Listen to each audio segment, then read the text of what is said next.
की खबर और मैं हूं आपके साथ श्रुति शुक्ला। आज लखनऊ के इंदिरा गांधी प्रतिष्ठान में ग्राउंड ब्रेकिंग सेरेमनी का आयोजन किया गया। इस आयोजन में तमाम इन्वेस्टर्स भी मौजूद रहे। इस इन्वेस्टर समिट में प्रधानमंत्री नरेंद्र मोदी भी शामिल हुए। उन्होंने इस दौरान क्या कुछ कहा, देखिए वीडियो। उत्तर प्रदेश के सांसद के नाते, काशी के सांसद के नाते निवेशकों का स्वागत करता हूं और निवेशकों का मैं इसलिए धन्यवाद करता हूं कि उन्होंने उत्तर प्रदेश की युवा शक्ति पे भरोसा किया है। उत्तर प्रदेश की युवा शक्ति में वो सामर्थ्य है कि आपके सपनों और संकल्पों को नई उड़ान, नई ऊंचाई देने का सामर्थ्य उत्तर प्रदेश के नौजवानों में है।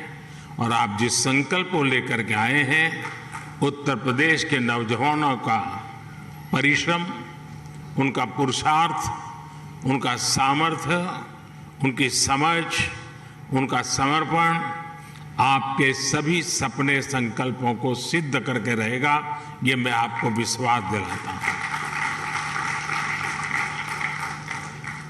काशी का सांसद हूं, तो एक सांसद के नाते मैं ये लोभ छोड़ नहीं सकता हूं, मोह छोड़ नहीं सकता हूं। तो मैं इतना तो चाहूंगा कि आप लोग बहुत व्यस्त होते हैं, लेकिन कभी समय निकाल करके मेरी काशी देख के आइए। काशी बहुत बदली,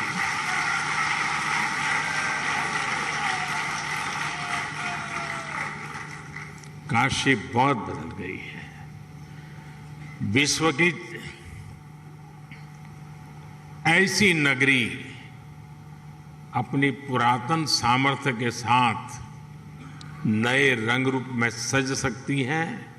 ये उत्तर प्रदेश की ताकत का जीता जागता उदाहरण है। साथियों, यूपी में 80,000 करोड़ रुपए से ज्यादा के निवेश से संबंधित समझौते यहां हुए हैं। ये रिकॉर्ड निवेश यूपी में रोजगार के हजारों नए अवसर बनाएगा। ये भारत के साथ ही उत्तर प्रदेश की ग्रोथ स्टोरी पर बढ़ते विश्वास को दिखाता है। आज के इस आयोजन के लिए मैं यूपी के नौजवानों को विशेष बधाई दूंगा, क्योंकि इसका सबसे बड़ा लाभ यूपी के युवकों को, युवतियों को, हमारे नई पीढ़ी को होने वाला है। साथियों, इस समय हम अपनी आजादी के 75वें वर्ष का पर्व मना रहे हैं। आजादी का अमृत महोत्सव मना रहे हैं। ये समय अगले 25 वर्षों के लिए अमृत काल, नए संकल्प का काल, नए लक्ष्यों का काल और नए लक्ष्यों को प्राप्त करने के लिए सबका प्रयास के मंत्र को लेकर के परिश्रम की पराकाष्ठा करने का अमृत काल है। आज दुनिया में जो वैश्विक परिस्थितियां बनी है, वो हमारे लिए बड़े अवसर भी लेकर आई है। दुनिया आज जिस भरोसेमंद साथी को तलाश रही है, दुनिया तलाश रही है, उस पर खरा उतरने का सामर्थ्य सिर्फ हमारे लोकतांत्रिक भारत के पास है। दुनिया आज भारत के पोटेंशियल को भी देख रही है और भारत के परफॉर्मेंस की भी सराहना कर रही है। कोरोना काल में भी भारत रुका नहीं, बल्कि अपने रिफॉर्म्स की गति को और बढ़ा दिया। इसका परिणाम आज हम सभी देख रहे हैं। हम G20 अर्थव्यवस्थाओं में सबसे तेजी से ग्रो कर रहे हैं। आज भारत ग्लोबल रिटेल इंडेक्स में दूसरे नंबर पर है। भारत दुनिया का तीसरा सबसे बड़ा एनर्जी कंज्यूमर देश है। बीते साल दुनिया के 100 से अधिक देशों से $84 बिलियन का रिकॉर्ड एफडीआई आया है। भारत ने बीते वित्तीय वर्ष में $417 बिलियन यानी 30 लाख करोड़ रुपए से ज्यादा का मर्केंडाइज एक्सपोर्ट करके नया रिकॉर्ड बनाया है। साथियों, एक राष्ट्र के रूप में अब ये समय अपने साझा प्रयासों को कई गुना अधिक बढ़ाने का है।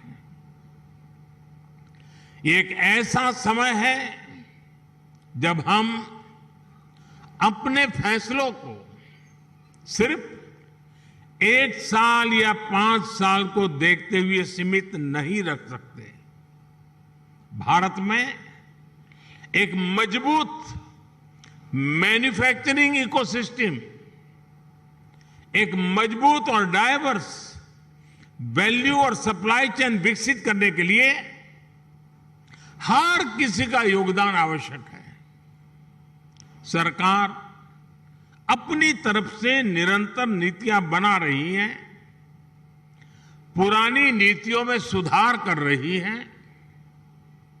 अभी हाल ही में केंद्र की एनडीए सरकार ने अपने 8 वर्ष पूरे किए हैं। इन वर्षों में हम, जैसा अभी योगी जी बता रहे थे, रिफॉर्म, परफॉर्म, ट्रांसफॉर्म के मंत्र के साथ आगे बढ़े हैं। हमने पॉलिसी स्टेबिलिटी पर जोर दिया है, कोऑर्डिनेशन पर जोर दिया है, ईज ऑफ डूइंग बिजनेस पर जोर दिया है। बीते समय में हमने हजारों कंप्लायंस खत्म किए हैं, पुराने कानूनों को समाप्त किया है। हमने अपने रिफॉर्म से एक राष्ट्र के रूप में भारत को मजबूती देने का काम किया है।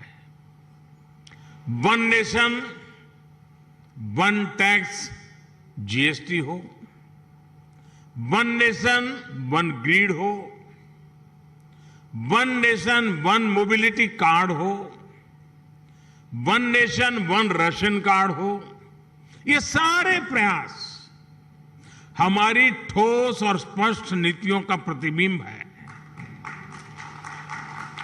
जब से यूपी में डबल इंजन की सरकार बनी है, तब से यूपी में भी इस दिशा में तेजी से काम हो रहा है। विशेषकर यूपी में जिस प्रकार कानून व्यवस्था की स्थिति सुधरी है, उससे व्यापारियों का भरोसा लौटा है, बिजनेस के लिए सही माहौल बना है। बीते वर्षों में यहां की प्रशासनिक क्षमता और गवर्नेंस में भी सुधार आया है। इसलिए आज जनता का विश्वास योगी जी की सरकार पर है। और जैसे उद्योग जगत के साथी अपने अनुभव के आधार पर अभी उत्तर प्रदेश की सराहना कर रहे थे, मैं सांसद के नाते अपने अनुभव बताता हूं। कभी हमने कोई उत्तर प्रदेश के एडमिनिस्ट्रेशन से निकट से नहीं देखा था। कभी मुख्यमंत्रियों की मीटिंगों में लोग आया करते थे तो वहां के एजेंडा कुछ अलग होते थे, लेकिन एक सांसद के रूप में जब मैं यहां काम करने लगा तो मेरा विश्वास अनेक गुना बढ़ गया कि उत्तर प्रदेश का ब्यूरोक्रेसी, उत्तर प्रदेश के एडमिनिस्ट्रेशन में वो ताकत है जो देश उनके पास चाहता है। जो बात उद्योग जगत के लोग कह रहे थे, एक सांसद के नाते मैंने स्वयं ने इस सामर्थ्य को अनुभव किया है और इसलिए मैं यहां सरकार के सभी ब्यूरोक्रेट्स, सरकार के छोटे मोटे हर व्यक्ति को ये जो मिजाज उनका बना है इसके लिए बधाई देता हूं, उनका अभिनंदन करता हूं। साथियों, आज यूपी की जनता ने 37 साल बाद किसी सरकार को फिर से सत्ता में वापस लाकर अपनी सेवा की जिम्मेदारी सौंपी है। साथियों, उत्तर प्रदेश में भारत की 5वें छठे हिस्से की आबादी रहती है, यानी यूपी के एक व्यक्ति की बेहतरी भारत के हर छठे व्यक्ति की बेहतरी होगा। मेरा विश्वास है कि यूपी ही है जो 21वीं सदी में भारत की ग्रोथ स्टोरी को मोमेंटम देगा। और इसी 10 वर्ष को आप देख लीजिए, एक उत्तर प्रदेश हिंदुस्तान का बहुत बड़ा ड्राइविंग फोर्स बनने वाला है जी। ये 10 वर्ष आपको दिखाई देगा, जहां परिश्रम की पराकाष्ठा करने वाले लोग हों, जिस प्रदेश में देश की कुल आबादी का 16% से अधिक कंज्यूमर बेस हो, जहां 5 लाख से अधिक आबादी वाले 1 दर्जन से ज्यादा शहर हो, जहां हर जिले का अपना कोई न कोई खास प्रोडक्ट हो, जहां इतनी बड़ी संख्या में एमएसएमईज हो, लघु उद्योग हो, जहां अलग अलग मौसमों में अलग अलग कृषि उत्पादों, अनाज, फल, सब्जियों की बहार हो, जिस प्रदेश को गंगा, यमुना, सरयू समेत अनेक नदियों का आशीर्वाद प्राप्त हो, ऐसे यूपी को तेज विकास से भला कौन रोक सकता है। साथियों, अभी इस बजट में ही हमने गंगा के दोनों किनारों पर, भारत सरकार के बजट की बात कर रहा हूं, 5-5 किलोमीटर के दायरे में केमिकल फ्री नेचुरल फार्मिंग का कॉरिडोर बनाने की घोषणा की है। डिफेंस कॉरिडोर की चर्चा तो होती है, लेकिन इस कॉरिडोर की कोई चर्चा नहीं करता है। यूपी में गंगा 1100 किलोमीटर से ज्यादा लंबी है और यहां के 25 से 30 जिलों से होकर गुजरती है। आप कल्पना कर सकते हैं कि नेचुरल फार्मिंग की कितनी बड़ी संभावना यूपी में बनने जा रही है। यूपी सरकार ने कुछ वर्ष पहले अपनी फूड प्रोसेसिंग नीति भी घोषित की है। मैं समझता हूं कॉरपोरेट वर्ल्ड के लिए, और यहां जो उद्योग जगत के लोग हैं उनसे मैं आग्रहपूर्वक इस विषय पर कहना चाहता हूं, कॉरपोरेट वर्ल्ड के लिए इस समय एग्रीकल्चर में इन्वेस्टमेंट की एक गोल्डन अपॉर्चुनिटी है। साथियों, तेज विकास के लिए हमारी डबल इंजन की सरकार इंफ्रास्ट्रक्चर, इन्वेस्टमेंट और मैन्युफैक्चरिंग तीनों पर एक साथ काम कर रही है। इस साल के बजट में 7.5 लाख करोड़ रुपए के अभूतपूर्व कैपिटल एक्सपेंडिचर का एलोकेशन इसी दिशा में उठाया गया कदम है। मैन्युफैक्चरिंग को बढ़ावा देने के लिए हमने पीएलआई स्कीम्स घोषित की हैं, जिनका लाभ आपको यहां यूपी में भी मिलेगा। यूपी में बन रहा डिफेंस कॉरिडोर भी आपके लिए बेहतरीन संभावनाएं लेकर आ रहा है। भारत में आज डिफेंस मैन्युफैक्चरिंग पर जितना जोर दिया जा रहा है, उतना पहले कभी नहीं दिया गया। आत्मनिर्भर भारत अभियान के तहत हमने बड़ी हिम्मत के साथ फैसला किया है। हमने 300 चीजें ऐसी आइडेंटिफाई की हैं और हमने निर्णय किया है कि ये 300 चीजें अब विदेश से नहीं आएगी। यानी मिलिट्री इक्विपमेंट से जुड़ी हुई ये 300 चीजें हैं। मतलब डिफेंस के क्षेत्र में जो मैन्युफैक्चरिंग में आना चाहते हैं, उनके लिए इन 300 प्रोडक्ट के लिए तो मार्केट, एश्योर्ड मार्केट अवेलेबल है। इसका भी आपको बहुत ज्यादा लाभ मिलेगा। साथियों, हम मैन्युफैक्चरिंग और ट्रांसपोर्ट जैसे पारंपरिक बिजनेस की डिमांड को पूरा करने के लिए फिजिकल इंफ्रास्ट्रक्चर को आधुनिक बना रहे हैं। यहां यूपी में भी आधुनिक पावर ग्रिड हो, गैस पाइपलाइन का नेटवर्क हो, या फिर मल्टी मॉडल कनेक्टिविटी, सभी पर 21वीं सदी की आवश्यकताओं के अनुसार काम हो रहा है।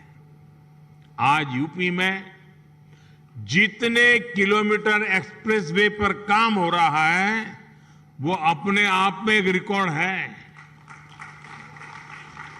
आधुनिक एक्सप्रेसवे का सशक्त नेटवर्क उत्तर प्रदेश के सभी इकोनॉमिक जोन्स को आपस में कनेक्ट करने वाला है।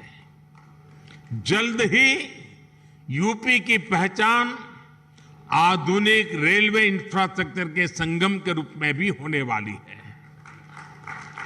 ईस्टर्न और वेस्टर्न डेडिकेटेड फ्रेट कॉरिडोर, यही यूपी में आपस में एक दूसरे से जुड़ने वाले हैं। जेवर समेत यूपी के 5 इंटरनेशनल एयरपोर्ट यहां की इंटरनेशनल कनेक्टिविटी को और मजबूत करने वाले हैं।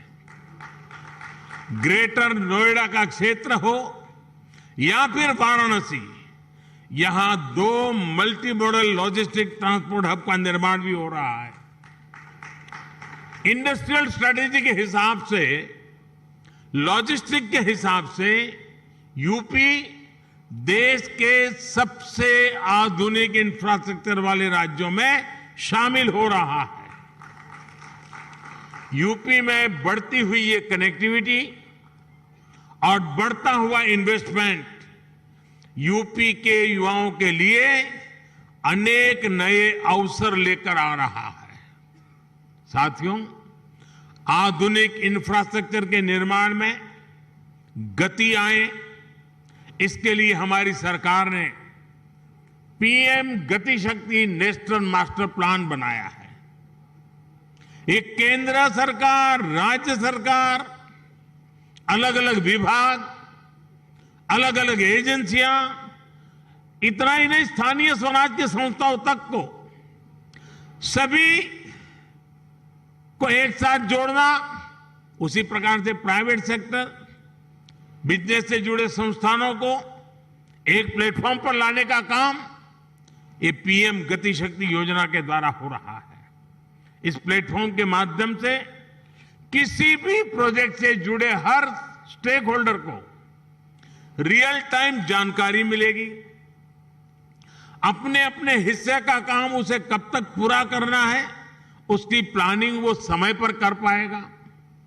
बीते 8 साल में प्रोजेक्ट्स को समय पर पूरा करने का जो नया कल्चर देश में विकसित हुआ है, उनको ये नए आयाम देगा। साथियों, बीते वर्षों में भारत ने जिस तेजी से काम किया है, उसका एक उदाहरण हमारी डिजिटल क्रांति है।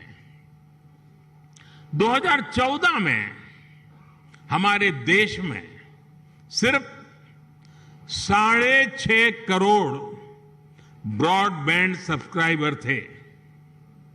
आज इनकी संख्या 78 करोड़ से ज्यादा हो चुकी है। 2014 में 1 GB डेटा करीब करीब 200 रुपये का पड़ता था। आज इसकी कीमत घटकर 11-12 रुपये हो गई है। भारत दुनिया के उन देशों में है जहां इतना सस्ता डेटा है। 2014 में देश में 11 लाख किलोमीटर का ऑप्टिकल फाइबर था। अब देश में बिछाए गए ऑप्टिकल फाइबर की लंबाई 28 लाख किलोमीटर के पार कर चुकी है। 2014 में देश में 100 से भी कम, यानी 100 भी नहीं, 100 से भी कम ग्राम पंचायतों में ऑप्टिकल फाइबर पहुंचा था। आज ऑप्टिकल फाइबर से जुड़ी ग्राम पंचायतों की संख्या भी 1.25 लाख को पार कर गई है। 2014 में देश में 90,000 के आसपास ही कॉमन सर्विस सेंटर्स थे। आज देश में कॉमन सर्विस सेंटर्स की संख्या भी 4 लाख से ज्यादा हो गई है। आज दुनिया के डिजिटल ट्रांजैक्शन का करीब करीब 40% भारत में हो रहा है। दुनिया का 40%। किसी भी हिंदुस्तानी को गर्व होगा। जिस भारत को लोग अनपढ़ बताते हैं, वो भारत ये कमाल कर रहा है। हमने बीते 8 वर्षों में डिजिटल क्रांति के लिए जिस फाउंडेशन को मजबूत किया, उसी का नतीजा है कि आज अलग अलग सेक्टर्स के लिए इतनी संभावनाएं बन रही है। इसका बहुत बड़ा लाभ हमारे युवाओं को मिला है। 2014 से पहले हमारे यहां कुछ 100 स्टार्टअप ही थे, लेकिन आज देश में रजिस्टर्ड स्टार्टअप की संख्या भी 70,000 के आसपास पहुंच रही है। अभी हाल ही में भारत ने 100 यूनिकॉर्न का रिकॉर्ड भी बनाया है। हमारी नई इकोनॉमी की डिमांड को पूरा करने के लिए डिजिटल इंफ्रास्ट्रक्चर की मजबूती का बहुत लाभ आप लोगों को मिलने वाला है। साथियों, मैं आपको आश्वस्त करता हूं कि यूपी के विकास के लिए, आत्मनिर्भर भारत के निर्माण के लिए जिस भी सेक्टर में जो भी रिफॉर्म आवश्यक होंगे, वो रिफॉर्म निरंतर किए जाते रहेंगे। हम नीति से भी विकास के साथ हैं, निर्णयों से भी विकास के साथ हैं, नियत से भी विकास के साथ हैं और स्वभाव से भी विकास के साथ हैं। हम सब आपके हर प्रयास में आपके साथ होंगे और हर कदम पर आपका साथ देंगे। आप पूरे उत्साह से उत्तर प्रदेश की विकास यात्रा में शामिल हो। उत्तर प्रदेश के भविष्य का निर्माण आपके भविष्य को भी उज्जवल बनाएगा। ये विन विन सिचुएशन है। ये निवेश सभी के लिए शुभ हो, सभी को लाभ देने वाला हो। इसी कामना के साथ इति शुभम कहते हुए आप सभी को बहुत बहुत शुभकामनाएं। धन्यवाद। फिलहाल बस इतना ही। ऐसी तमाम जानकारियों के लिए बने रहिए आज की खबर के साथ। नमस्कार।